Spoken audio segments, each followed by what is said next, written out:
Stock market అంటే charts, numbers, green and red candles ఇంతేనా? కొంచెం బోరింగ్ అనిపిస్తుంది కదా! కానీ ఈ బోరింగ్ స్క్రీన్ వెనకాల అసలేం జరుగుతుందో ఈ వీడియోలో తెలుసుకుందాం. మీరు బై ఆర్డర్ ప్లేస్ చేసిన వెంటనే ఇండియాలో ఉన్న 5 పవర్‌ఫుల్ కాంపోనెంట్స్ లేట్ చేయకుండా సైమల్టేనియస్‌గా పర్ఫెక్ట్ టైమింగ్‌తో వర్క్ స్టార్ట్ చేస్తాయని మీకు తెలుసా? ఫన్నీ థింగ్ ఏంటంటే మనం స్క్రీన్‌లో ఆర్డర్ కంప్లీటెడ్ అని చూస్తాం. కానీ బ్యాక్‌గ్రౌండ్‌లో జరిగే ప్రాసెస్ రైల్వే స్టేషన్‌లో రష్ అవర్ కన్నా హెక్టిక్‌గా ఉంటుంది. అసలు ఆ కాంపోనెంట్స్ ఏంటి? అవి ఎలా వర్క్ చేస్తాయి? మన షేర్స్ ఎక్కడ స్టోర్ అవుతాయి? మన మనీ ఎక్కడికి వెళ్తుంది? ఆ మనీని ఎవరు ప్రొటెక్ట్ చేస్తారు? ఈ క్వెషన్స్ అన్నిటికీ ఆన్సర్ ఒకటి కాదు, ఒక కంప్లీట్ సిస్టమ్ ఉంది. ఈ 5 ఇంపార్టెంట్ కాంపోనెంట్స్ ఏంటంటే exchanges, brokers, depositories, clearing corporations, ఇంకా సెబీ. వీళ్ళందరి మధ్య కోఆర్డినేషన్ సరిగ్గా లేకపోతే చాలా ప్రాబ్లమ్ అవుతుంది. ఇవన్నీ ఒక ఆర్కెస్ట్రా లాగా పర్ఫెక్ట్ సింక్‌లో పనిచేస్తాయి. యాస్ ఎన్ ఇన్వెస్టర్ ఈ 5 కాంపోనెంట్ సర్వీసెస్ ఎలా యూజ్ చేసుకుంటున్నామో ఇప్పుడు బ్రీఫ్‌గా తెలుసుకుందాం. మీరు ఫార్వర్డ్ చేయకండి, ఎందుకంటే ఒకదాంతో ఒకటి లింక్ అయి ఉంటాయి. చూస్తే ఫుల్‌గా చూడడానికి ట్రై చేయండి. అవసరమైతే ఒక నోట్‌బుక్ తీసుకొని మీకు ఇంపార్టెంట్ అనిపించిన ఇన్ఫర్మేషన్‌ని నోట్ చేసుకోండి. ఫస్ట్‌ది స్టాక్ ఎక్స్‌చేంజెస్. స్టాక్ ఎక్స్‌చేంజెస్ అంటే కంపెనీస్ షేర్స్ లిస్ట్ అయ్యే ప్లేస్. కంపెనీస్‌కి బిజినెస్ ఎక్స్‌పాండ్ చేయాలి అంటే మనీ కావాలి కదా! అందుకే షేర్స్ ఇష్యూ చేసి స్టాక్ ఎక్స్‌చేంజెస్‌లో లిస్ట్ అవుతాయి. ఇన్వెస్టర్స్ ఆర్డర్స్ యాక్సెప్ట్ చేసే ఒక ప్లాట్‌ఫామ్. మనం షేర్స్ బై సెల్ చేయాలంటే మన ఆర్డర్స్ ఎక్కడో ఒక ప్లేస్‌లో రిసీవ్ అవ్వాలి కదా! ఈ బై సెల్ ఆర్డర్స్ అన్నీ స్టాక్ ఎక్స్‌చేంజెస్ అనే ప్లాట్‌ఫామ్‌లో మ్యాచ్ అవుతాయి. ప్రైస్ డిస్కవరీ అనే సిస్టమ్. షేర్‌కి యాక్చువల్ వాల్యూ ఏంటి? డిమాండ్ ఎక్కువైతే ప్రైస్ పెరుగుతుంది. సప్లై ఎక్కువైతే ప్రైస్ తగ్గుతుంది. ఈ ప్రైస్ స్టాక్ ఎక్స్‌చేంజ్‌లోనే ఫిక్స్ అవుతుంది. కంటిన్యూయస్‌గా మార్కెట్‌లో అప్డేట్ అవుతూ ఉంటుంది. Transparency and safety. SEBI rules follow అవుతూ చీటింగ్, మ్యానిపులేషన్‌ని ప్రివెంట్ చేసే ఒక సిస్టమ్. ఈ ప్రాసెస్ అంతా 100% డిజిటల్. మీకు తెలుసో లేదో ఒకప్పుడు Hyderabad stock exchange, Calcutta stock exchanges ఉండేవి. ఇప్పుడు అవి షట్ డౌన్ అయ్యాయి. డిఫరెంట్ రీజన్స్ ఉన్నాయి దానికి. ఇప్పుడు only BSE and NSE. Trade స్మూత్‌గా, ఫెయిర్‌గా జరగడానికి ఎన్ఎస్ఈ, బీఎస్ఈ ఈ 2 కూడా మన స్టాక్ మార్కెట్‌కి బ్యాక్ బోన్ లాంటివి. బీఎస్ఈ అంటే బాంబే స్టాక్ ఎక్స్‌చేంజ్. వరల్డ్‌లో ఓల్డెస్ట్ ఎక్స్‌చేంజెస్‌లో ఇది కూడా ఒకటి. Fast, stable 5,000+ companies listed. NSE అంటే national stock exchange. New age, tech driven, highest trading volume. Intraday ట్రేడర్స్‌కి ఫేవరెట్. 2 కూడా సేమ్ పర్పస్ సర్వ్ చేస్తాయి. మనం వీటిలో ఏది చూస్ చేసుకోవాలంటే లిక్విడిటీ కోసమైతే NSE, old companies and legacy stocks కోసమైతే బీఎస్ఈ.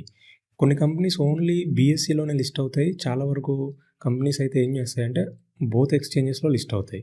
ఈ 2 ఎక్స్‌చేంజెస్‌లో స్టాక్ ప్రైసెస్‌లో ఏమన్నా డిఫరెన్స్ ఉంటుందా అంటే చిన్న డిఫరెన్స్ ఉండే ఛాన్స్ ఉంటుంది. అది కూడా నెగ్లిజిబుల్. అసలు ఈ ఎక్స్‌చేంజెస్ ఎగ్జాక్ట్‌గా ఏం చేస్తాయి? ఫస్ట్, షేర్స్ బై సెల్ చేయడానికి ఒక ప్లాట్‌ఫామ్‌ని అయితే ప్రొవైడ్ చేస్తాయి. నెక్స్ట్, బయర్స్‌ని, సెల్లర్స్‌ని మ్యాచ్ చేస్తుంది. మీరు షేర్స్ కొనాలనుకుంటున్నారు, ఇంకొకరు షేర్స్ అమ్మాలనుకుంటున్నారు. ఎక్స్‌చేంజ్ అప్పుడే మ్యాచ్ చేసి ట్రేడ్ కంప్లీట్ చేస్తుంది. 1 click, order match, trade done. మీరు యాప్‌లో ప్రైస్ బ్లింక్ అవ్వడం చూస్తుంటారు కదా! అది యానిమేషన్ కాదు. ఎక్స్‌చేంజెస్‌లో బయర్స్ అండ్ సెల్లర్స్ మధ్య జరిగే రియల్ టైమ్ ఫైట్. బయర్స్ ఎక్కువైతే ప్రైసెస్ పైకి, సెల్లర్స్ ఎక్కువైతే ప్రైసెస్ కిందికి. ఈ డిమాండ్ అండ్ సప్లైని బట్టి ఎక్స్‌చేంజెస్ కంటిన్యూయస్‌గా ప్రైస్‌ని డిస్‌ప్లే చేస్తాయి. ఎక్స్‌చేంజ్ పవర్ ఏంటంటే బయర్స్‌ని సెల్లర్స్‌తో సెకండ్స్‌లో కనెక్ట్ చేయడం. డిమాండ్ అండ్ సప్లైని బట్టి ఫెయిర్ ప్రైస్ చూపించడం.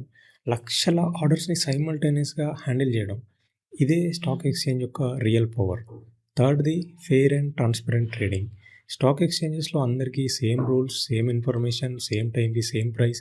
ఒకరికి ముందు, ఒకరికి తర్వాత అలాంటి ఛాన్స్ ఉండదు. No cheating, no manipulation. ఫోర్త్‌ది, ఇది మీరు ఈ వీడియోలో మళ్ళీ మళ్ళీ వింటుంటారు. ఇన్వెస్టర్స్‌ని ప్రొటెక్ట్ చేయడం. Rules, surveillance systems, circuit breakers and SEBI oversight. Stock exchange అంటే జస్ట్ ట్రేడింగ్ ప్లేస్ ఒకటే కాదు, ఇన్వెస్టర్స్ సేఫ్టీ సిస్టమ్ కూడా. Strict rules and regulations, 24/7 surveillance systems, మార్కెట్లో ప్యానిక్ వస్తే సర్క్యూట్ బ్రేకర్స్, సెబీ మానిటరింగ్. ఈ రకంగా ఇన్వెస్టర్స్‌ని ప్రొటెక్ట్ చేస్తుంది. సో ఎక్స్‌చేంజెస్ గురించి క్లారిటీ వచ్చిందనుకుంటా. ఎన్ఎస్ఈ, బీఎస్ఈ గురించి ఇంకా డీటెయిల్స్ కావాలంటే హిస్టరీ ఆఫ్ స్టాక్ మార్కెట్ వీడియోని ఒకసారి చూడండి. ఆల్రెడీ మన ఛానల్లో అప్లోడ్ చేశాను. ఓకే, నెక్స్ట్ సెకండ్‌ది బ్రోకర్స్. మీరు ఆన్‌లైన్‌లో స్విగ్గీ లేదా జొమాటోలో ఆర్డర్ చేస్తారు కదా! వాళ్ళు ఆ ఆర్డర్‌ని రెస్టారెంట్‌కి ఫార్వర్డ్ చేస్తారు. మీరు డైరెక్ట్‌గా రెస్టారెంట్‌ని కాంటాక్ట్ అవ్వరు. ఆ యాప్‌లో ఆర్డర్ చేస్తారు. డెలివరీ బాయ్ తీసుకొస్తాడు. స్టాక్ మార్కెట్‌లో కూడా అదే లాజిక్. డైరెక్ట్‌గా మీరు ఎక్స్‌చేంజ్‌కి వెళ్ళలేరు. మీరు షేర్ బై లేదా సెల్ ఆర్డర్ క్లిక్ చేస్తారు. బ్రోకర్ ఆ ఆర్డర్‌ని ఎక్స్‌చేంజ్‌కి ఫార్వర్డ్ చేస్తారు. మళ్ళీ ట్రేడ్ కంప్లీట్ అయ్యాక ఆ రిజల్ట్‌ని మన ముందుకు తీసుకొస్తాడు. ఇక్కడ బ్రోకర్ ఒక మిడిల్ మ్యాన్. మనకి trading account and demat account వీళ్ళే ప్రొవైడ్ చేస్తారు. ట్రేడింగ్ అకౌంట్ అంటే ఆర్డర్స్ ప్లేస్ చేయడానికి, డీమ్యాట్ అకౌంట్ అంటే కొన్న షేర్స్‌ని స్టోర్ చేయడానికి. మనం ఓన్లీ డీమ్యాట్ అకౌంట్ ఓపెన్ చేస్తే సరిపోతుందా అంటే అలా కుదరదు. ఇవి 2 మ్యాండేటరీ. వీటికి ఎంత చార్జెస్ ఉంటాయని మన బ్రోకర్ మనకి ముందే ఇన్ఫార్మ్ చేస్తారు. నాకు తెలిసిన కొన్ని brokers Zerodha, Upstox, grow, Kotak, angel one ఇవి కాకుండా మీరు ఇంకేమైనా యూజ్ చేస్తుంటే కామెంట్ చేయండి. ట్రేడింగ్ అకౌంట్ అంటే మన ఆర్డర్స్ ఎగ్జిక్యూట్ అయ్యే account. By order, cell order place చేస్తాం కదా, అవి ఈ అకౌంట్లోనే జరుగుతాయి. మరి డీమ్యాట్ అకౌంట్ అంటే అదొక డిజిటల్ లాకర్. ఫర్ ఎగ్జాంపుల్ మీరు రిలయన్స్ కంపెనీ ఒక 10 షేర్స్ కొన్నారు. అది ట్రేడింగ్ అకౌంట్ ద్వారా ఎగ్జిక్యూట్ అయ్యి 1 డే తర్వాత మీ డీమ్యాట్ అకౌంట్లో రిఫ్లెక్ట్ అవుతాయి. ట్రేడింగ్ అకౌంట్ని బ్రోకర్స్ మెయింటైన్ చేస్తారు. డీమ్యాట్ అకౌంట్ని డిపాజిటరీస్ మెయింటైన్ చేస్తాయి. ఈ డిపాజిటరీస్ గురించి కూడా ఈ వీడియోలో డీటెయిల్గా తెలుసుకుందాం. బ్రోకర్స్ చేసే ఇంకో పని ఏంటంటే మనీని కరెక్ట్గా క్లియరింగ్ కార్పొరేషన్కి పంపాలి. ఇంకా ఈ బ్రోకర్స్ ఎవరైతే ఉన్నారో వీళ్ళు మనం యూజ్ చేయడానికి మొబైల్ యాప్స్, వెబ్సైట్స్ రెడీ చేస్తారు. అక్కడే మనం చార్ట్స్ చూసుకోవచ్చు. కంపెనీకి సంబంధించిన relevant information like market cap, quarterly results, financial data, latest news and announcements ఇలాంటివి చూడొచ్చు. ఇంకా కాల్ అండ్ ట్రేడ్ అనే ఫెసిలిటీ కూడా ప్రొవైడ్ చేస్తారు. మన కోసం ఇంత చేసే బ్రోకర్స్ ఫ్రీగా అయితే సర్వీస్ ఇవ్వలేరు కదా. సో వాళ్ళు మన దగ్గర చార్జెస్ వసూలు చేస్తారు. పర్ ట్రేడ్ 10 రూపీస్, 20 రూపీస్ అని ఇలా. మీకు తెలుసో లేదో ఒకప్పుడు ఈ ఛార్జెస్ చాలా ఎక్కువగా ఉండేవి. ఎప్పుడైతే ఈ డిస్కౌంట్ బ్రోకర్స్ వచ్చారో అప్పుడు ఈ ఛార్జెస్ డ్రాస్టికల్గా తగ్గిపోయాయి. మీరు బ్రోకర్ని ఎలా సెలెక్ట్ చేసుకోవాలంటే ఇక్కడ 2 టైప్స్ ఆఫ్ బ్రోకర్స్ ఉంటారు. Discount brokers and full service brokers. Discount brokers like Zerodha, Upstox చాలా తక్కువ ఛార్జ్ చేస్తారు compare to full service brokers like ICICI. వీళ్ళిచ్చే సర్వీసెస్‌లో డిఫరెన్స్ ఉంటుంది. ఫుల్ సర్వీస్ బ్రోకర్స్ ఏంటంటే research reports, advisory services, relationship manager everything provide చేస్తారు. అందుకే చార్జెస్ కూడా ఆ సర్వీసెస్‌కి తగ్గట్టు హై ఉంటాయి. యాజ్ ఎ బిగినర్ మీరు డిస్కౌంట్ బ్రోకర్ని చూస్ చేసుకుంటే బెటర్ అని నా సజెషన్. బ్రోకర్ని చూస్ చేసుకునే ముందు చార్జెస్ ఎక్కడ తక్కువ ఉన్నాయి, కస్టమర్ సపోర్ట్ ఎక్కడ బాగుంది, యూజర్ ఇంటర్ఫేస్ ఎలా ఉంది, వెబ్సైట్ కానీ యాప్ కానీ గ్లిచెస్ ఎక్కువ లేకుండా స్మూత్గా పనిచేస్తుందా అని చెక్ చేయాలి. అన్నిటికంటే మెయిన్గా వాళ్ళు సెబీ రిజిస్టర్డా కాదా చెక్ చేసుకోవాలి. నేను జనరల్గా సెబీ రిజిస్టర్డ్ బ్రోకర్స్నే మన వీడియోలో రిఫర్ చేస్తాను. సేఫ్గా కన్సిడర్ చేయొచ్చు. So done. బ్రోకర్స్ గురించి ఒక ఐడియా వచ్చింది కదా. నెక్స్ట్ థర్డ్ది క్లియరింగ్ కార్పొరేషన్స్. ఇప్పటి వరకు ఏం చూసామంటే మనం బ్రోకర్కి ఒక ఆర్డర్ ఇస్తాము, అక్కడ నుండి ఎక్స్చేంజ్కి ఆర్డర్ ఫార్వర్డ్ అవుతుంది, ఆ ఎక్స్చేంజ్ బయ్యర్ అండ్ సెల్లర్ని మ్యాచ్ చేస్తుంది, ట్రేడ్ కంప్లీట్ అవుతుంది. కానీ నా క్వశ్చన్ ఏంటంటే ట్రేడ్ కంప్లీట్ అయ్యాక మనీ ఎవరు కలెక్ట్ చేస్తారు, షేర్స్ ఎవరు ట్రాన్స్ఫర్ చేస్తారు, ఎవరు గ్యారంటీ ఇస్తారు ఫ్రాడ్ కాకుండా సెటిల్మెంట్ జరుగుతుంది అని? ఇంకెవరు? Clearing corporations. క్లియరింగ్ కార్పొరేషన్స్ అంటే మార్కెట్లో ఉన్న ఒక ట్రస్ట్ సిస్టమ్. బయ్యర్కి గ్యారంటీ, సెల్లర్కి గ్యారంటీ. బయ్యర్ ఫెయిల్ అయినా, సెల్లర్ ఫెయిల్ అయినా, మధ్యలో ఉన్న బ్రోకర్ ఫెయిల్ అయినా ట్రేడింగ్ని కంప్లీట్ చేయడం క్లియరింగ్ కార్పొరేషన్ యొక్క రెస్పాన్సిబిలిటీ. ఎక్స్చేంజ్లో ట్రేడ్ మ్యాచ్ అయ్యాక క్లియరింగ్ కార్పొరేషన్ సెటిల్మెంట్ని హ్యాండిల్ చేస్తుంది. షేర్స్ బయ్యర్కి, మనీ సెల్లర్కి 100% కరెక్ట్గా రీచ్ అయ్యేలాగా చూసుకుంటుంది ఈ క్లియరింగ్ కార్పొరేషన్. ఈ క్లియరింగ్ కార్పొరేషన్స్ ఎలా అంటే ట్రేడ్కి గ్యారంటీ ఇస్తాయి. ఒకవేళ బయ్యర్ మనీ ఇచ్చే టైంలో డిఫాల్ట్ చేస్తే, లేదంటే సెల్లర్ షేర్స్ డెలివరీ చేయకపోతే నార్మల్గా మార్కెట్ కొలాప్స్ అవుతుంది కదా. కానీ క్లియరింగ్ కార్పొరేషన్స్ ఇక్కడ ఎంట్రీ ఇస్తాయి. క్లియరింగ్ కార్పొరేషన్ ఒక ఇన్సూరెన్స్ లాగా ఉండి, ఒక మిడిల్ మ్యాన్ లాగా ఉండి మనీ లేదా షేర్స్ని అడ్జస్ట్ చేసి ట్రేడ్ని కంప్లీట్ చేస్తుంది. అందుకే ఇన్వెస్టర్స్ సేఫ్గా ఉంటారు. మార్కెట్ స్మూత్గా రన్ అయ్యేలాగా చేస్తుంది. మనీ అండ్ షేర్స్ సేఫ్గా ట్రాన్స్ఫర్ చేసే ముందు బయ్యర్ దగ్గర మనీ ఉందా, సెల్లర్ దగ్గర షేర్స్ ఉన్నాయా అన్నీ వెరిఫై చేసుకుంటుంది. ఒక సిచ్యువేషన్ చెప్తా, క్లారిటీ వస్తుంది. బ్రోకర్ గురించి టాపిక్ వచ్చినప్పుడు ఏం చెప్పాను, బ్రోకర్స్ చేసే ఇంకో పని ఏంటంటే మనీని కరెక్ట్గా క్లియరింగ్ కార్పొరేషన్కి పంపాలి. గుర్తుందా? ఫర్ సపోజ్ నేను బయ్యర్ని, నేను బై ఆర్డర్ ఇనిషియేట్ చేసినప్పుడు బ్రోకర్ ఏం చేయాలి, నా దగ్గర నుండి మనీ బ్లాక్ చేసి సెటిల్మెంట్ అప్పుడు క్లియరింగ్ కార్పొరేషన్కి ఇవ్వాలి. ఒకవేళ బ్రోకర్ ఇవ్వలేదు అంటే ఆ ట్రేడ్ అక్కడితో ఆగిపోవాలా? అప్పుడు ఎవరికి నష్టం? యాజ్ అన్ ఇన్వెస్టర్ నాకు మార్కెట్ మీద ఉన్న నమ్మకం పోతుంది. సో ఈ క్లియరింగ్ కార్పొరేషన్ తన దగ్గర ఉన్న మనీని సెల్లర్కి ఇచ్చేసి ఆ ట్రేడ్ని కంప్లీట్ చేస్తుంది. ఈ బ్రోకర్తో ఇష్యూ ఏదైతే ఉందో అది తర్వాత చూసుకుంటారు. క్లియర్? అర్థమైంది కదా. ఇంకోటి రిస్క్ కంట్రోల్ మొత్తం వీళ్ళ రెస్పాన్సిబిలిటీనే. రెస్పాన్సిబిలిటీ అంటే యాజ్ అన్ ఇండివిజువల్ ఫండమెంటల్గా స్ట్రాంగ్గా లేని ఒక కంపెనీలో ఇన్వెస్ట్ చేశాను అనుకోండి, అక్కడ ఏదైనా లాస్ జరిగితే అది నా ఇండివిజువల్ రిస్క్. దానికి క్లియరింగ్ కార్పొరేషన్కి సంబంధం లేదు. నేను ఆ రిస్క్ గురించి చెప్పడం లేదు, trade settlement and counter party risk గురించి చెప్తున్నాను. అది ఎలా అంటే మార్కెట్లో బిగ్ మూవ్మెంట్ వస్తే, పీపుల్ ప్యానిక్ అయితే, బ్రోకర్స్ ఫెయిల్ అయితే ఈ క్లియరింగ్ కార్పొరేషన్స్ రిస్క్ క్యాలిక్యులేట్ చేసి మన దగ్గర ఎక్స్ట్రా మార్జిన్ కలెక్ట్ చేసి మార్కెట్లో పొజిషన్స్ని కంట్రోల్ చేస్తాయి. డైరెక్ట్‌గా వీళ్ళు మనల్ని కాంటాక్ట్ అవుతారా అంటే కాదు. వీళ్ళు బ్రోకర్స్‌ని కాంటాక్ట్ అవుతారు. ఆ బ్రోకర్స్ మనల్ని కాంటాక్ట్ అవుతారు. ఇండియాలో ఉన్న major clearing corporations NCL, NSC clearing limited ఇది ఎన్ఎస్‌సి వాళ్ళది. ICCL Indian clearing corporation limited ఇది బీఎస్‌సి వాళ్ళది.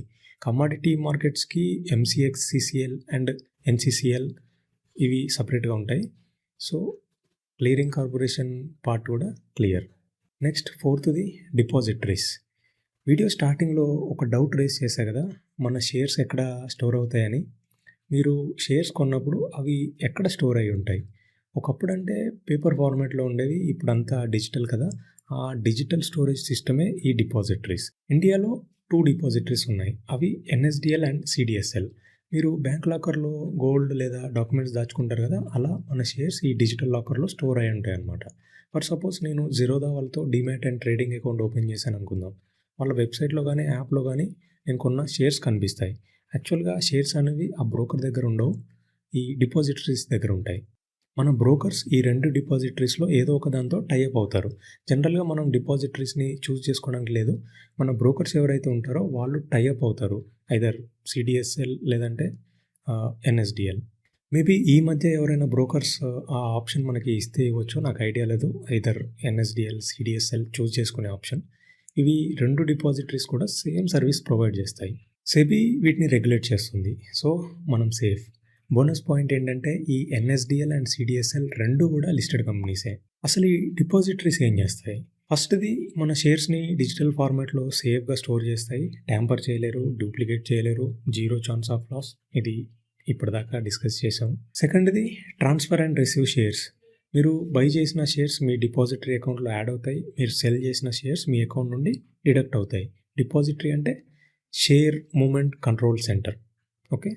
రిలయన్స్ ఎగ్జాంపుల్ కంటిన్యూ చేద్దాం. మీరు 10 షేర్స్ కొన్నారు కదా! బ్రోకర్ మీ ట్రేడ్‌ని ఎగ్జిక్యూట్ చేస్తాడు. Clearing corporation money and shares settlement చేస్తుంది.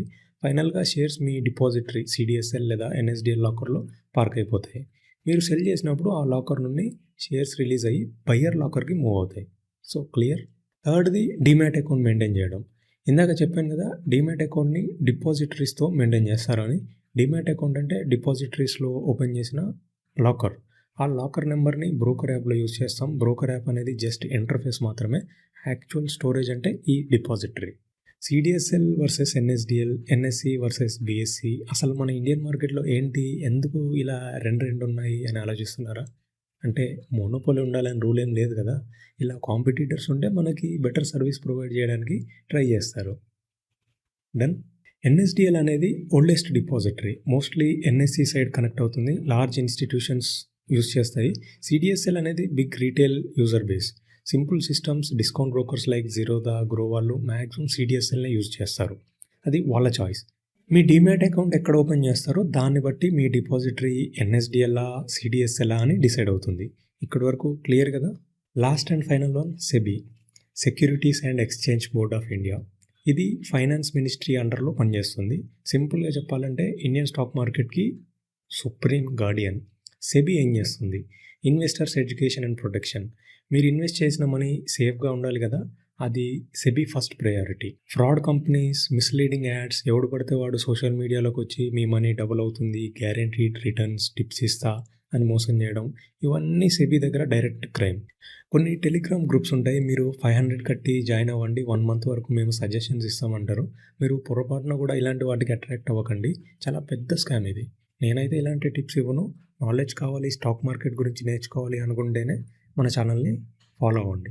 కమింగ్ టు సెబీ, ఇంకా ఎడ్యుకేషన్ అంటే investors awareness programmes, webinars, seminars ఇలాంటివి కండక్ట్ చేయడం. మీరు చూసే ఉంటారు డెరివేటివ్స్‌లో ఎంట్రీ ఇచ్చిన మోర్ దెన్ 90% ఇన్వెస్టర్స్ లాస్ అయ్యారని రీసెంట్‌గా సెబీ పబ్లిక్‌కి న్యూస్ స్ప్రెడ్ చేసింది. ఇలాంటి అలర్ట్స్ ఇవ్వడం, రియాలిటీని చెప్పడం. సో, ఇలాంటివి చాలా ఇనిషియేటివ్స్ తీసుకుంటుంది. చెప్పాలంటే సెబీ చాలా అలర్ట్‌గా ఉంటుంది. ఇంకోటి కంప్లెయింట్స్‌కి కోర్ట్‌లాగా జస్టిస్ ఇవ్వడం. మీరు షేర్స్ కొన్నప్పుడు కంపెనీ డివిడెండ్ ఇవ్వట్లేదు, షేర్స్ ట్రాన్స్‌ఫర్ అవ్వట్లేదు, ఇలాంటి ప్రాబ్లమ్స్ వస్తే ఏం చేయాలి? డైరెక్ట్‌గా కంపెనీకి కంప్లెయింట్ చేయొచ్చు. కానీ అది ఫాస్ట్‌గా రిజాల్వ్ అవ్వాలి కదా! కంపెనీ ఇది ఇగ్నోర్ చేస్తే మనలాంటి రీటైల్ ఇన్వెస్టర్స్‌కి హ్యూజ్ ప్రాబ్లమ్. ఇక్కడ సెబీ ఎల్ఓడిఆర్ రెగ్యులేషన్ 13 ఎంట్రీ. ఎల్ఓడిఆర్ అంటే listing obligations and disclosures requirements. దాంట్లో రెగ్యులేషన్ 13 ఏంటంటే కంపెనీ ఇన్వెస్టర్స్ కంప్లెయింట్స్‌ని సీరియస్‌గా హ్యాండిల్ చేయాలి. ఇగ్నోర్ చేసినా, డిలే చేసినా సెబీ యాక్షన్ తీసుకుంటుంది. కంపెనీ మీకు రిప్లై ఇవ్వాలి, ఇష్యూ రిజాల్వ్ చేయాలి, లేకుంటే సెబీ డోర్ నాక్ చేస్తుంది. ఇది ఇన్వెస్టర్ ప్రొటెక్షన్‌కి బిగ్ బూస్ట్. నేను ఒక్కడినే కాదు, నాతో పాటు సెబీ కూడా ఉందని ఇన్వెస్టర్స్ కాన్ఫిడెంట్‌గా ఫీల్ అవుతారు. అలాగే ఇది మార్కెట్ పైన ట్రస్ట్‌ని పెంచుతుంది. నెక్స్ట్ ఇది prohibiting fraudulent and unfair trade practices. Money ఎక్కడుంటే స్కామ్స్ అక్కడ ఉంటాయి. స్టాక్ మార్కెట్‌లో చాలా మనీ ఉంది కాబట్టి ఇక్కడ రెగ్యులర్‌గా జరిగే స్కామ్స్ ఏంటంటే pump and dump scheme, fake news spread చేసి షేర్ ప్రైసెస్‌ని ఆకాశంలోకి తీసుకెళ్ళడం, తర్వాత డంప్ చేసి వెళ్ళిపోవడం, ఇన్సైడర్ ట్రేడింగ్. కొంతమంది కంపెనీ సీక్రెట్స్ యూజ్ చేసి ప్రాఫిట్స్ బుక్ చేసుకుంటారు. ఇంకోటి ఆపరేటర్ గేమ్స్. స్మాల్ స్టాక్స్‌ని ఆర్టిఫిషియల్‌గా పంప్ చేసి మనలాంటి రీటైల్ ఇన్వెస్టర్స్‌ని ట్రాప్ చేయడం. ఇలాంటి స్కామ్‌లు జరిగినప్పుడు ఫస్ట్ లాస్ అయ్యేది ఎవరంటే మనమే. యాజ్ ఎ రీటైల్ ఇన్వెస్టర్ మనమే ఫస్ట్ విక్టిమ్. మరి అప్పుడు రంగంలోకి వచ్చేది ఎవరు అంటే సెబీ. ఇన్వెస్టిగేట్ చేస్తుంది, ప్రూఫ్ కలెక్ట్ చేస్తుంది, పెనాల్టీస్ ఇంపోజ్ చేస్తుంది, ట్రేడింగ్ బ్యాన్స్ వేస్తుంది. నెక్స్ట్ మార్కెట్‌లో ఉన్న అందరినీ రెగ్యులేట్ చేస్తుంది. Like brokers, depositories, clearing corporations, mutual funds. Broker అవ్వాలి అంటే సెబీ లైసెన్స్ మ్యాండేటరీ. ఆ బ్రోకర్స్ రూల్స్ బ్రేక్ చేస్తే trading halt, heavy penalty, licence cancel. Mutual funds కూడా సెబీ సెట్ చేసిన రూల్స్ ఫాలో చేయాలి. రిస్క్ లిమిట్స్ ఫాలో అవ్వాలి, డిస్క్లోజర్ రూల్స్ ఫాలో అవ్వాలి. లేకపోతే మన మనీ రిస్క్లో ఉంటుంది కదా. ఆల్రెడీ చెప్పుకున్నాం కదా, డిపాజిటరీస్ ఇంకా క్లియరింగ్ కార్పొరేషన్స్ని రెగ్యులేట్ చేస్తుందని. ఎందుకంటే మార్కెట్ సేఫ్టీ వీళ్ళపైన డిపెండ్ అయి ఉంటుంది. ఇంకా మ్యూచువల్ ఫండ్స్ దగ్గర పబ్లిక్ మనీ ఉంటుంది కాబట్టి వాటిని కూడా రెగ్యులేట్ చేయక తప్పదు. నెక్స్ట్ కంపెనీస్ ట్రాన్స్పరెన్సీ మెయింటైన్ చేయడం, ఇంకా టైమ్లీనెస్ ఫాలో అవ్వడం. ఒక కంపెనీ ఐపీఓకి రావాలంటే కొన్ని సెట్ ఆఫ్ రూల్స్ ఫాలో అవ్వాలి. లిస్ట్ అయిన తర్వాత ఇంకొన్ని రూల్స్ ఫాలో అవ్వాలి. ఇవి ఎస్కేప్ అవ్వడానికి లేదు. ఆల్రెడీ చెప్పాను కదా ఇందాక సెబీ ఎల్ఓడిఆర్ గురించి. ఇలాంటి కొన్ని రెగ్యులేషన్స్ ఉంటాయి. దీని ఇంపార్టెన్స్ మీకు ఎలా చెప్పాలంటే, మీరు ఒక కంపెనీ షేర్స్ కొనాలనుకుంటున్నారు. ఆ కంపెనీ గురించి ఇంపార్టెంట్ న్యూస్ మీరు తెలుసుకోవాలి కదా. సడన్గా కంపెనీ బిగ్ ఆర్డర్ తీసుకుంది, లేదంటే వేరే కంపెనీతో మెర్జర్ జరుగుతుంది. ఇలాంటివి తెలిస్తే మీరు బెటర్ డెసిషన్స్ తీసుకుంటారు. కానీ కంపెనీ ఇది హైడ్ చేస్తే ఏం జరుగుతుంది? ఇన్సైడర్ ట్రేడింగ్ అవుతుంది. కొంతమంది బిగ్ ప్లేయర్స్ ఏం చేస్తారంటే ఇలాంటి న్యూస్ని కొనుక్కుంటారు. లేదంటే వాళ్ళ ఇన్ఫ్లుయెన్స్ యూస్ చేసి కొంచెం ఎర్లీగా న్యూస్ తెలుసుకుంటారు. వాళ్ళకి మాత్రమే తెలిసి వాళ్ళు మాత్రమే లాభపడతారు. మనలాంటి రీటైల్ ఇన్వెస్టర్స్ లేట్గా ఎంట్రీ ఇచ్చి కొంచెం లాస్ అవుతాం. ఇది అన్ఫేర్ కదా. ఇది ప్రివెంట్ చేయడానికి సెబీ ఎల్ఓడిఆర్ రెగ్యులేషన్ 30. సింపుల్గా చెప్పాలంటే లిస్టెడ్ కంపెనీస్ ప్రతి మెటీరియల్ ఈవెంట్ అంటే స్టాక్ ప్రైస్ని ఇంపాక్ట్ చేసే ఇంపార్టెంట్ న్యూస్ని కరెక్ట్ టైంకి స్టాక్ ఎక్స్చేంజెస్కి డిస్క్లోజ్ చేయాలి. ఇది ఆటోమేటిక్గా పబ్లిక్కి తెలుస్తుంది. మీరు ఎన్ఎస్సి లేదా బిఎస్సి వెబ్సైట్లో చూడొచ్చు. మెటీరియల్ ఈవెంట్ అంటే కొన్ని చెప్తాను చూడండి. Big acquisitions, new orders or contracts, board meeting outcomes like dividend announce చేయడం, ఫ్రాడ్స్ ఏమైనా జరిగితే రెసిగ్నేషన్. అప్పుడప్పుడు చూస్తుంటాం కదా, so and so company CEO resign చేశాడని, ఇలాంటివి అనమాట. ఓవరాల్గా సెబీ అంటే స్టాక్ మార్కెట్కి బాడీ గార్డ్, ఒక పోలీస్, ఒక జడ్జ్. ఇన్వెస్టర్స్ని ప్రొటెక్ట్ చేస్తుంది. రూల్స్ బ్రేక్ చేసే వాళ్ళని ఇన్వెస్టిగేట్ చేసి పనిష్ చేస్తుంది. స్ట్రిక్ట్ రెగ్యులేషన్స్ పెంచుతూ మార్కెట్ని క్లీన్గా ఉంచుతుంది. సో ఫైనల్గా ఈ 5 కాంపోనెంట్స్ గురించి తెలుసుకున్నారు కదా. ఇప్పుడు ఒక క్విక్ సమ్మరీ. మీరు బై బటన్ క్లిక్ చేసినాక అసలు ఏం జరుగుతుంది? ఫస్ట్ మీ బ్యాంక్ అకౌంట్ నుండి మనీ బ్రోకర్ యాప్లో లోడ్ చేస్తారు. ఆ మనీ బ్రోకర్ దగ్గర ఉంటుంది, కానీ బ్రోకర్స్ దాన్ని టచ్ చేయలేడు. సెబీ రూల్స్ చాలా స్ట్రిక్ట్గా ఉన్నాయి. మీ ఫండ్స్ బ్రోకర్స్ ఫండ్స్తో కలవకూడదు. సో మీ మనీ సేఫ్ అండ్ సపరేట్గా ఉంటుంది. మీరు బై ఆప్షన్ క్లిక్ చేసిన తర్వాత షేర్స్ వచ్చేసాయి అనుకుంటారు, కానీ యాక్చువల్ ప్రాసెస్ అప్పుడే స్టార్ట్ అవుతుంది. మీ బ్రోకర్కి ఆర్డర్ వెళ్తుంది, బ్రోకర్ వెంటనే ఎక్స్చేంజ్కి ఫార్వర్డ్ చేస్తాడు. అంతేకాకుండా బ్రోకర్ మీ మనీని సెటిల్మెంట్ కోసం బ్లాక్ చేస్తాడు. మీరు బై చేయాలనుకుంటున్నారు, అవతల వైపు ఎవరో సెల్ చేయాలనుకుంటున్నారు. ఎక్స్చేంజెస్ ఏం చేస్తాయి ఇక్కడ? మీ ఇద్దరిని మ్యాచ్ చేస్తుంది, ట్రేడ్ ఎగ్జిక్యూట్ అవుతుంది. తర్వాత క్లియరింగ్ కార్పొరేషన్స్ అన్నీ చెక్ చేస్తుంది. బయ్యర్ దగ్గర మనీ ఉందా, సెల్లర్ దగ్గర షేర్స్ ఉన్నాయా, ఇద్దరు కరెక్ట్ పర్సన్సేనా, అన్నీ పర్ఫెక్ట్గా ఉంటే నెక్స్ట్ స్టెప్ డిపాజిటరీస్లో షేర్స్ మూవ్ అవుతాయి. అంటే షేర్స్ సెల్లర్ అకౌంట్లో డిడక్ట్ అయ్యి బయ్యర్ పేరు మీద రిజిస్టర్ అవుతాయి. ఫస్ట్ స్టెప్లో బ్రోకర్ మీ మనీని బ్లాక్ చేస్తాడు కదా, అది ఈ క్లియరింగ్ కార్పొరేషన్ ద్వారా సెల్లర్కి వెళ్తాయి. ఈ కంప్లీట్ ప్రాసెస్కి 1 డే పడుతుంది. T+1 అని వినే ఉంటారు కదా. ఈరోజు ట్రాన్సాక్షన్ జరిగితే రేపు ఈవినింగ్ వరకు settlement complete. Indian stock market system వరల్డ్లో ఫాస్టెస్ట్ సిస్టమ్స్లో ఒకటి. ఈ T+1ని T+0 చేయాలని చూస్తున్నారు. అంటే సేమ్ డే సెటిల్మెంట్ అనమాట. ఒకప్పుడు T+3 నుండి T+0. Waiting for this change. ఈ ప్రాసెస్ అంతా క్లియర్గా అర్థమైంది కదా. డన్. మళ్ళీ నేను చెప్పేది ఏంటంటే, స్టాక్ మార్కెట్ని అర్థం చేసుకుంటే ఫియర్ తగ్గుతుంది, క్లారిటీ పెరుగుతుంది. నా సపోర్ట్ మీకు ఎప్పుడు ఉంటుంది. నాలెడ్జ్ గెయిన్ చేసి మార్కెట్‌లో ఇన్వెస్ట్ చేయడం స్టార్ట్ చేయండి. మంచి రోజు కోసం వెయిట్ చేయొద్దు. ప్రతిరోజు మంచి రోజే. ఈ వీడియో మీకు నచ్చితే లైక్ బటన్ మీద ఒక సాలిడ్ క్లిక్ ఇవ్వండి. స్టాక్ మార్కెట్ గురించి తెలుసుకోవాలనుకుంటున్న మీ ఫ్రెండ్స్, ఫ్యామిలీతో షేర్ చేయండి. ఇంకా ఇలాంటి stock market basics and in depth concepts తెలుగులో నేర్చుకోవాలంటే మన ఛానల్‌ని సబ్స్క్రైబ్ చేసుకోండి. మీ డౌట్స్, సజెషన్స్ ఏమైనా ఉంటే కామెంట్స్‌లో రాయండి. ఫైనల్‌గా నేను చెప్పేదేంటంటే హెల్తీ ఫుడ్ తినండి, ఎక్సర్సైజ్ చేయండి, హ్యాపీగా ఉండండి. Signing off. By by.